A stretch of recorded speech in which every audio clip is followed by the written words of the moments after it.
Türkmenistanyň paýtagtynda döwlet edaralarynyň we kärhanalarynyň işgärlerine COVID-19 keselini anyklamak boýunça testden geçmek tapşyryldy.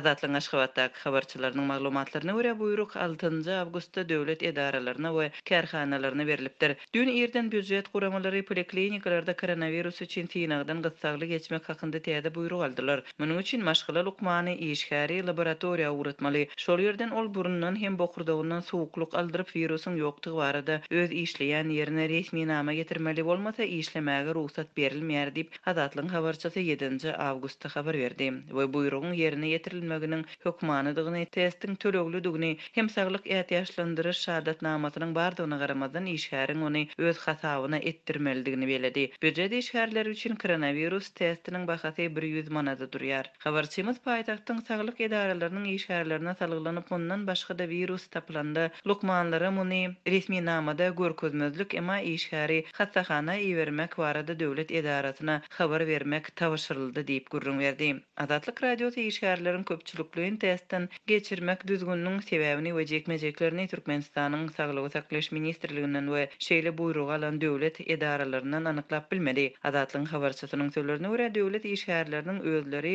aýlyk haklarynyň gelmegine gabat gelen bu täze buyrugyň döwlet edaralarynyň işgärleriniň girdejilerinden serişdeleri saklap galmak baradaky nowatdaky bir usul bolmagyny çak edýärler. Türkmenistanyň döwlet işgärlerinden dürli maksatlar şolsanda dezinfeksiýa hem saglyk barlyklary üçin girdejilerden iýdigderli pul alınýar. Soňky hepdelerde Türkmenistan koronavirusa garşy görüşmek üçin bütün dünýä saglyk guramasyndan we Birleşen Arap Emirliklerinden gumanitar kömegini aldy. Şol bıraktyň özünde de COVID-19 alamatlary bolan näsaglykdan ýylatyň hem lukmanlaryň arasyndaky keselçiligiň we ölümüň ýaýramagyna garamazdan häkimetler ýurtda koronavirusyň bardygyny resmi taýdan ikrar etmeýärler. Türkmenistan dünýäniň beýleki ýurtlary tarapyndan COVID-19'a garşy berk çäklendirmeli durmuşa geçirýär. Üstesine Türkmenistanda hususy kärhanalar ýapylýar we döwlet sektorundaky işgärler köpçülikligiň töleksiz ruhsat berilýär. Bu aralykda COVID-19 alamatly kesel ýurtda ýaýramagyny dowam etdirýär. 7 awgustda Adatlyň habarçylary Aşgabatdaky ýagdaýlar barada şeýle habar berdiler. Gartaşan adam ýokary gyzgynly keseli başdan geçirdi we sagalyp başlady ýöne onuň aýaly keselledi. Ol özüni gaty erbet duýdy, dem alyp bilmedi we oturup uklamaly boldy. Antibiotikler oňa kömek etmedi, ol hasam erbetleşdi. Koronavirus synyň resmi netijeleri aýalda hem onuň adamsynda negativ boldy, emma ikisi de demir ýol keselhanasyna gidildi.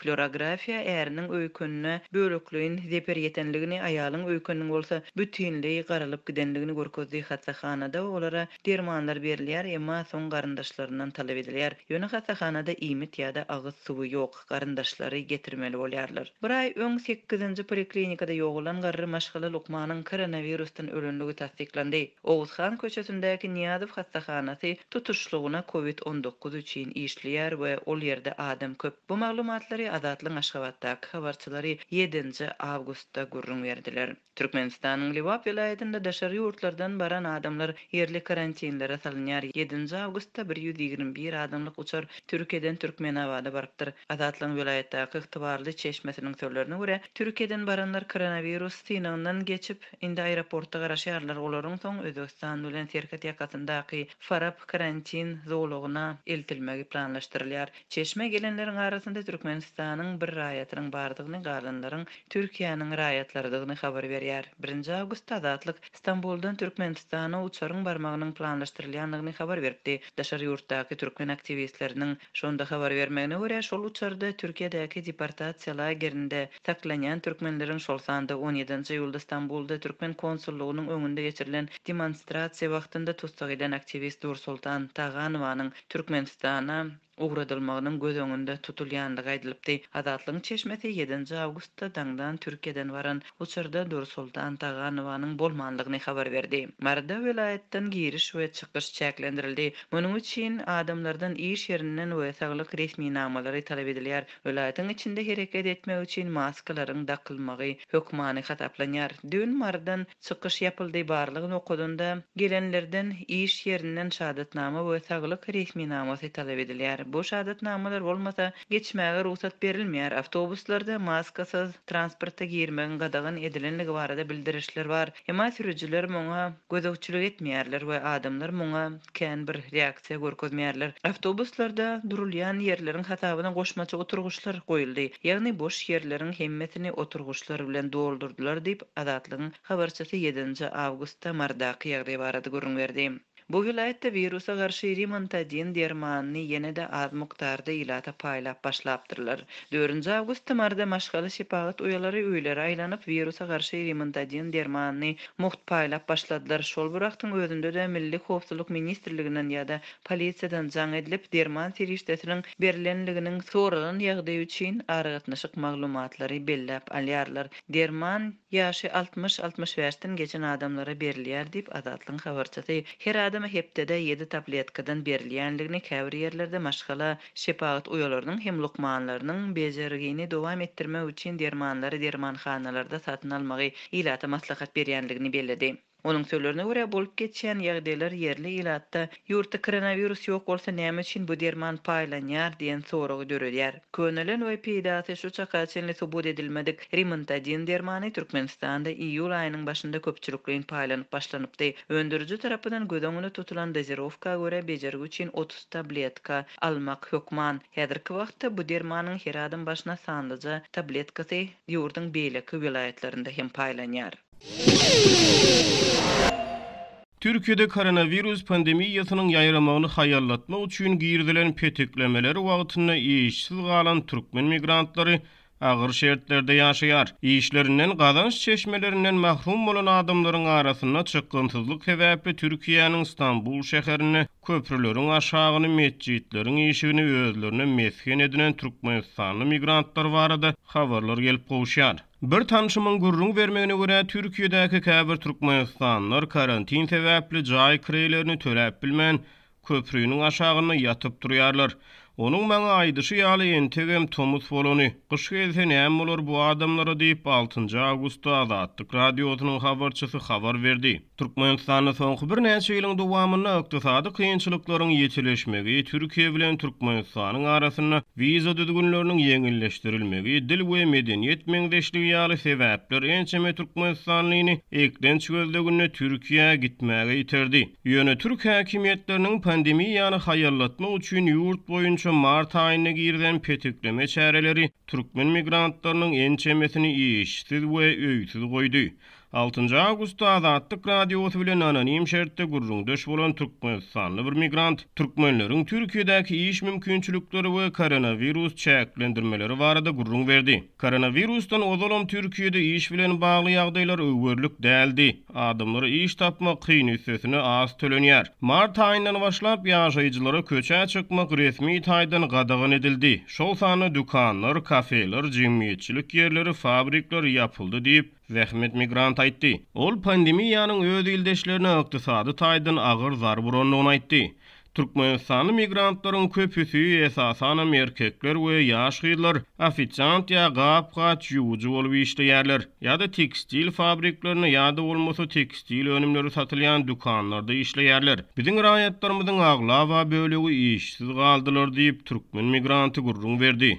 Munun netijesinde olaryň arasynda jaý kirelerini töläp bilmän köçede galan adamlar boldy. Ýaşaýyş jaýlary iş berijiler tarapyndan öpsün edilen adamlar jaýsyz galdylar. Şonuň üçin köp adam köçede galdy. Sebäbi olaryň käbirleriniň Türkiýede hiç ýyly dosty, tanyşy ýa-da garyndaşy ýok. Türkmenler esasan 5-6 hatda 10 adam bolup bir kwartirada ýaşaýarlar. Belki de hut şonuň üçin hem olar köçede galan ildeşlerini ýanlaryna almak islenle bolsalar alyp bilen däldirler diýip migrant aýtdy. Olar halkara hereket çäklendirmeleri sebäpli ne ýyllaryna Türkmenistana dolanyp bilýär, ne de Türkiýede gün görüp bilýär. İstanbuldaky Türkmen elçihanasy bolsa Azatlyk radiosynyň habarçysynyň sözlerine görä öz raýatlarynyň halyndan habar almaýar. Elçihana gapylaryny öz halkyna ýapdy. Olar kömek etmejek bolsa näme gerek? Beýleki musulman ýurtlaryň elçihanalary öz halkyna Gurban bayramyny azyk paýlapdyr. Bizinkiler bolsa gapylaryny ýapýar diýip habarçy aýtdy. Azatlyk radiosy Türkiýede çykgynsyz galan türkmen raýatlarynyň aladalary boýunça Türkmenistanyň Istanbuldaky ilçihanasyndan kommentariýa alyp bilmedi. Köçede galan türkmenistanlar agyr şertleriň arasynda öňüt etmäge çalışýar. Köçede galanlar esasan mescitlerde türk dilinde olara jami diýilýär. Yatıp durýarlar. Ýöne koronavirus sebäpli mescitlerde köpçülik bolup ibadet etmek gadagyn edilen soň olar hem yapyldy we köp adam mescitleriň eşigine yatyp turmaly boldy. Men şeýle adamlaryň bir näçesini öz gözlerim bilen gördüm diýip azatlyk bilen söhbetdeş bolan türkmen migranty öz ildeşleriniň ýüzbe-ýüz bolan agyr durmuş şertleri barada gurrun berdi. Türkmen migrantlarynyň Türkmenistanda galan howsarlary we dogan garandaşlary olar barada alada galýar. Olarda karantin, bu aylygynç, bu ýerde adamlar garyplykdan kösenýär. Şu bolşuny dowam etse biziň ýurdumyzda nämeler bolar diýip bir türkmenistanly anonim şertde Azatlyk radiosynyň habarçysy bilen gurrundeşlikde aýtdy. Azatlyk bilen Türkiýeden söhbetdeş bolan türkmen migranty gurrunga şeýle dowam etdi. Men köprüde yatyp durýan türkmenleri öz gözüm bilen görmedim. Ýöne men olar barada Facebookda okudum. Tanışlarymdan hem olar barada eşitdim diýip ol aýtdy. Türkiýede koronavirus çäklendirmeleri mart aýyna girizildi we petüklemeleri 2 aýdan gowrak wagt dowam etdi. Geçen döwrüň dowamynda Türkmenistanly migrantlar näde boňuşdy? Olary kim kömek etdi? Kim kömek etmedi? Azatlyk bilen söhbetdeş bolan türkmen migranty petüklemek döwründe öz ildeşleriniň esasan pandemiýadan ozalýygynan maliýe serişdeleri bilen gün görenligini, galybertede Türk häkimetleriniň we halkynyň adamlara ýardym edip olaryň başga-da köp meselede eýilşik edenligini gurrun berdi. Türkiýede arda beren mätäç adamlaryň öýlerine çörek, ýağ, un, şeker, duz we makaron ýaly azyk harytlary guruldy. Şeýle kömekler daşary ýurtlara da türk raýatlaryna da degişli boldy. Orada aýny istek bildiren adamlara agşamlyk berdiler diýip türkmen migrant aýtdy. Türkiýede 1-nji ýyldan başlap karantin ýatyryldy. Munyň netijesinde iş bolan adamlara täzeden işlerine gatnap başlaýar. Türkmen migrantlarynyň esasy iş ýerleri bolan dukanlar, tekstil fabrikleri, restoranlar, kafeler we delekanalar täzeden açylýar. Ýöne ören köp iş orunlary kemeldildi. Şonuň üçin hem durmuş heniz dolu kadalaşmady. İşsizlik gaty köp diýip söhbetdeşimiz aýtdy. Ýöne muňa garamazdan Türkmenistanly migrantlaryň köpüsi ýyza dolanman Türkiýede oňuşmagy saýlap alýar. Meniň öz bilýän adamlarymdan gaty adam ýurda dolanmak isleýär. Ozal berde işlän ýyllarynyň dowamyny Türkmenistanyň jaý ulak edilen adamlar ýyza dolanmak isleýär. Ýöne Türkmenistanyň heniz hiç zat edinmedik adamlar agyr ýagdaýlara garamazdan ýyza dolanmak islemeýär diýip türkmen migranty gurrun berdi. Aşgabatlylar ýurtda resmi taýdan hiç bir hadisasy tasdiklenmedik keselçilik aladalar arasynda berilen çäklendirmeler arasynda barhakan azyk problemasy bilen ýüzüňiz bolýar. Üstesinde bu çäklendirmeler bir ýöňden gaçmagy hemde gyş üçin alyk taýýarlamagy, gök yapmaga çalışan maşgarlar hem kyn ýagda ýatalýar. 1980-nji ýyllaryň başynda uniwersitede utarıp Aşgabatda garlym, maşgala gurdum. Her ýyl gyş üçin pomidor, hyýar ýapynýarmyn. O ýyllar banka, gapak problemady. Inni paýtagtyň olaýyna kolhollaryň dükanlaryna satylan ardan göýönümler düýşýär boldy diýip 60 ýaşlaryna oğlum Azatlyk bilen söhbetdeşlikde aýtdy. Azatlygyň habarçysy ýagdaýy gözü bilen görmek üçin şuňdandan Aşgabatyň altyn asyr günnogor baglaryny gök, bakçy önümleriniň we miweleriň lomoy satylýan ýerine baryp gördi. Bir adamlar ir sagat 3'e çenli gelýärler we ören gyzgalaňly söwda bolýar. Günnüzlerine bazar karantin sebäpli ýapylýar diýip habarça aýtdy. Onun sözlerine göre göýönümleriň lomoy söwda bazary akşam sagat 19-dan ertesi ir sagat 3'e çenli uzak güýje diýen işleýär we bu bazara ýurdun sewitlerinden terje gök, bakçy ekinlerini, miwönümlerini getirýärler. Söwda ýukulaglarynyň nogalaryny aşyk görýän lampanyň astynda geçýär. Adamlar aýlanyp özlerine gerek zatlary gözleýärler we söwdalaşyp işlerini basymrak bitirmäge çalışýarlar. Elbetde, lomoy söwdabalaryny mundan öňem giýje, daňdan söwdalary bolardy. Ýöne bu bazary öň esasan welaýet, etrap ýerlerinden gelýän önümleri lomoy alyp, soň bazarda böýlekleýin satýan adamlar köp gelerdi. Inni maşgallarda hyýar, pomidor ýapjak adamlar hem başarsa lomoy söwda bagalaryna gelýär diýip habarça aýtdy. Lomoy sowda bazarına satma üçin näl, hozalyk üçin gawun garpyz, kelem, käsir, badamjan, burç, soğan sarımsak alacak adamlar kemgelýär. Karantin çäklendirmeler ýok wagtynda alçylar gawun garpyz, badamjany we soğany açyk bazarlarda hem ýüklenip gelen ýüklowlaryndan satyn alýardylar. Hıyari plastik kaltalarda, pomidorları çelekleri bilen satýarlar. Narxlar bölekleýin sowdadakydan düýpli tapawutlanýar. Masal üçin, hıyari lomoy alýanlara kilogramyny 2 manatdan satýarlar. Bölekleýin sowdada onun her kilogramynyň bahasy 4 manatdan satylýar. Pomidory 2 manat 50 tenge bahalayarlar. Her çelege 7-8 kilogram pomidor soğuyar. Şäher bazarynda pomidorun kilogramı 5 manat 50 tenge bahalanýar diýip habarça etdi. Şeýle dol gutudaky bananlaryň 200 manat bahalanýanlygyny, şäher bazarynda bananyň kilogramynyň 10 manatlygyny habar berdi. Anonimlik şertinde urlaşan Aşgabatly mollum Lomoy sowda bazarynyn alagarankada bir topor oňaýsızlyk töredýänligine garamazdan pomidor, hıyar yapınjak maşgallar üçin bir çykalgadygyny, köp adamyň şäher bazaryndan ýa öýüne getirdip gök yapmagy gurbatynyň çatmaýanlygyny aýtdy.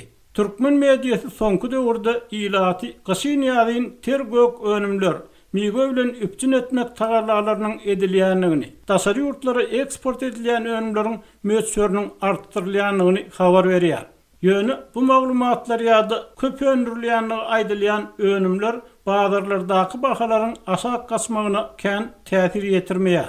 Şu aralykda TDH yer alma, soğun we beýleki gök wakçekinleriniň meýdanlarynyň giňeldilýänligini, bu ekinleriň güýkü görnüşlerini ekmek üçin ýene 20.000 hektar ýeriň bölünip berilenligini, şu ýurtda ilkinji gezek 12.000 hektar ýere mäş ekilenligini, sentýabryň ikinji ýarymyna adyndan 10.000 tonna mäş almagyň göz öňünde tutulýanlygyny habar berdi.